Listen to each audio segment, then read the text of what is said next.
Bem-vindos a mais essa nossa conversa aprofundada aqui no nosso espaço. Hoje a gente mergulha num tema que, olha, dá pano pra manga há séculos entre cristãos. O consumo de bebidas alcoólicas. Pode? Não pode?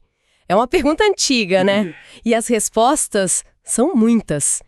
E para guiar essa conversa, a gente está se baseando num artigo bem detalhado, Cristãos, Vinho e Abstinência, a resposta bíblica. A ideia é ir direto na fonte, sabe? Nas escrituras para tentar entender a mensagem ali. E é essa a nossa missão aqui hoje. Investigar o que a Bíblia realmente comunica sobre o álcool. E além daquela coisa de pegar um versículo solto, sabe? Tentar ver o quadro completo, pensar no contexto cultural, histórico. A resposta final pode ter umas nuances que a gente não espera. Vamos lá, vamos começar a desembrulhar isso. Olha, para começar bem, é fundamental entender o papel do vinho nos tempos bíblicos. Não era só uma bebida para festa, não. Muitas vezes era mais seguro beber o vinho do que a água que tinham disponível, que podia estar contaminada. Nossa, sério? Mais seguro que a água? Sim, então fazia parte da dieta diária mesmo, de todo mundo, de todas as idades. Claro, para as crianças era mais diluído, né? Mas era básico para a vida. E além disso, tinha um peso simbólico enorme. Era usado em rituais, celebrações, era visto como símbolo de alegria, de bênção divina. Isso muda tudo na hora de interpretar, né? Muda mesmo a perspectiva inicial. Pensar no vinho como algo do dia a dia, até por segurança. Com esse pano de fundo, então, vamos para o Antigo Testamento. Tem umas histórias que sempre aparecem nesse debate. A primeira, clássica, Noé, Gênesis 9. Depois do dilúvio, ele planta a vinha, bebe, se embriaga, fica nu. É um argumento forte contra o álcool usado por muita gente. É verdade, essa história é muito citada. Mas a chave é olhar com atenção, né? A Bíblia descreve o que aconteceu, a embriaguez e a vergonha. Só que a crítica ali, implícita, parece ser mais sobre a embriaguez, a perda de controle, a falta de moderação, do que sobre o ato de beber em si. Faz sentido. Tem até gente que levanta a hipótese de que Noé, talvez por ser o primeiro a fazer vinho depois do dilúvio, nem conhecia direito a potência daquilo fermentado. Se for isso, a história vira um alerta sobre o excesso, sobre o desconhecido, e não uma condenação do vinho em si. A diferença entre beber e se embriagar é crucial aqui. Entendi. A lição talvez seja mais sobre conhecer limites, ter moderação, do que sobre a substância em si. E a história das filhas de Ló, Gênesis 19. Elas embebedam o pai para ter filhos, achando que eram as últimas pessoas na Terra. Isso também liga o álcool a atos, moralmente complicados. Sim, e de novo, a gente precisa analisar o papel do álcool ali. Ele foi o meio, a ferramenta que elas usaram para executar um plano que já tinham na cabeça. O problema moral principal está na decisão delas, que veio do desespero de uma visão extrema da situação. O álcool foi um facilitador, então. Exato. O foco da narrativa está nas consequências das escolhas humanas em circunstâncias muito difíceis. Não é o vinho a raiz do problema moral. Faz sentido. O foco é a intenção, a ação. Mas nem só de advertência vive o Antigo Testamento sobre o vinho, né? Tem um episódio bem diferente lá no começo com o Melquisedeque, Gênesis 14. Ele é chamado sacerdote do Deus Altíssimo e oferece pão e vinho para Abraão, como bênção. Correto! E esse momento é muito significativo. É uma das primeiras vezes que o vinho aparece e num contexto super positivo, sagrado até. Oferecido por uma figura sacerdotal importante, num ato de bênção, de comunhão. Estabelece um precedente diferente, né? Com certeza. Um precedente para o uso ritualístico bem-vindo do vinho. Muitos teólogos até veem aí uma antecipação simbólica da ceia do Senhor. Se a gente conecta os pontos, percebe que o vinho já tinha um lugar de honra. Não era só visto pelo lado negativo. Interessante. Indo para os livros de sabedoria, o Salmo 104, ali pelos versículos 14 e 15, fala do vinho de um jeito bem positivo. Diz que é algo que alegra o coração do homem, uma dádiva de Deus que vem da terra. Isso aí parece contra essa ideia de que é proibido e pronto, né? Vamos combinar. Sem dúvida alguma. O salmista ali vê o vinho como parte da provisão generosa de Deus. Algo para trazer alegria, bem-estar. Não tem nada de mal intrínseco. É pura gratidão pela criação, incluindo o vinho como presente. Nenhuma condenação moral ao uso ali. E aí vem o livro de Provérbios, que é famoso pela sabedoria prática, né? E ele traz uma visão, olha, notavelmente equilibrada. Por um lado, lá em Provérbios 31, versículos 6 e 7, chega a sugerir dar bebida forte para quem está morrendo, vinho para os amargurados. Quase um uso terapêutico. Exatamente. Para aliviar o sofrimento. Mas, por outro lado, Provérbios 20, versículo 1, adverte: o vinho é zombador e a bebida fermentada provoca brigas. Não é sábio deixar-se dominar por eles. Opa, parece uma contradição. Parece.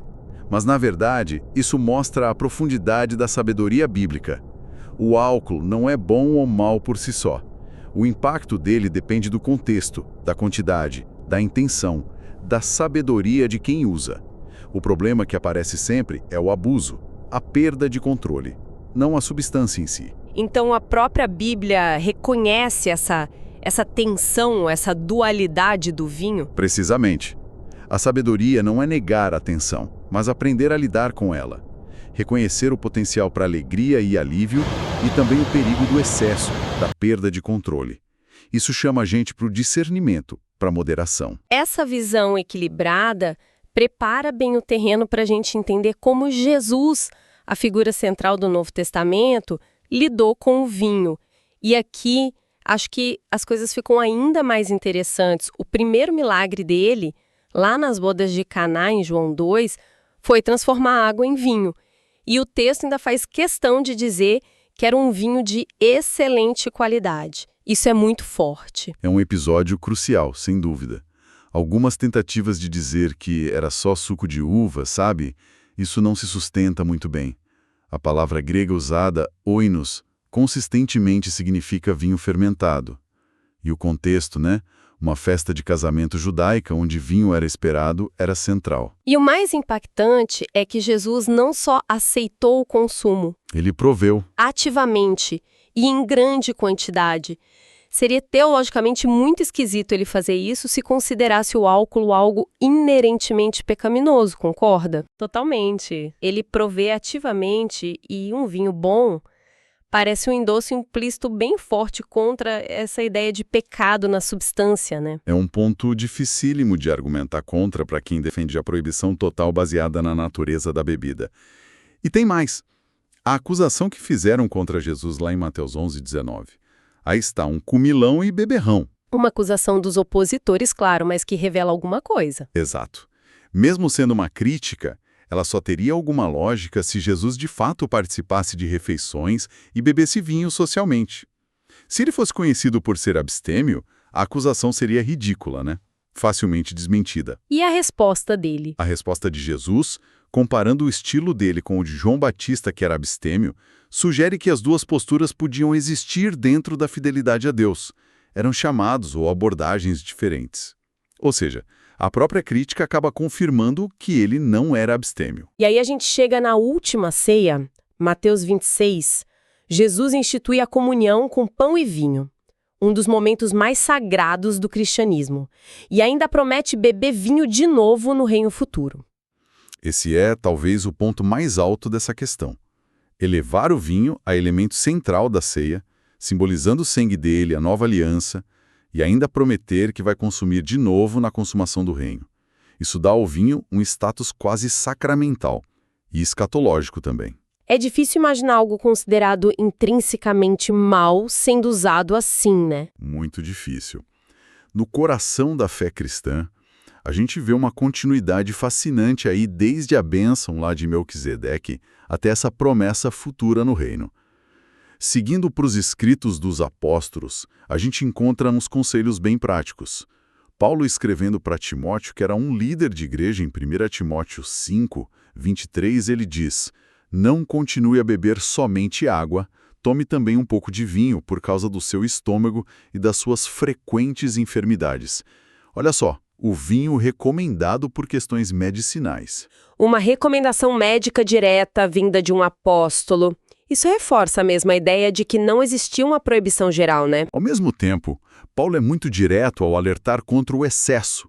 Em Efésios 5,18, ele é claro: não se embriaguem com vinho, que leva à libertinagem, mas deixem-se encher pelo Espírito. E em Gálatas 5,21, a bebedice está lá na lista das obras da carne. A linha sempre é a mesma. A condenação é da embriaguez, da perda de controle, não do consumo moderado. E como isso se aplicava para os líderes da igreja? O padrão para eles era diferente? Ótima pergunta. Em 1 Timóteo 3, quando Paulo descreve o que se espera de bispos e diáconos, ele diz que não devem ser pegados ao vinho, isso no versículo 3, ou dados a muito vinho, no versículo 8. A expressão grega original, mi paroinon, literalmente sugere não permanecer junto ao vinho.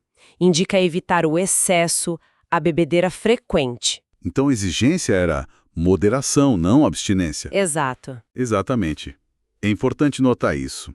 A exigência é moderação. Se fosse para ser abstinência total, a linguagem seria bem mais absoluta, como Paulo usa para outras proibições. Mas essa qualificação específica para líderes não poderia, talvez, sugerir que seria melhor para todo mundo evitar, mesmo sem ser estritamente proibido? Onde fica a questão do exemplo? É um ponto válido para se pensar, claro. Mas a linguagem que Paulo usa é bem específica. Ao exigir moderação, não muito vinho, não permanecer junto ao vinho, ele estabelece o autocontrole, a temperança como padrão para a liderança e, por extensão, como um modelo. O exemplo seria o do domínio próprio, então. Isso. A questão do exemplo é crucial, sim. Mas o exemplo aqui parece ser o do domínio próprio, não necessariamente o da abstinência completa. Se a abstinência fosse o único exemplo válido, a instrução provavelmente teria sido não beba vinho de forma alguma, ou algo assim. Entendi.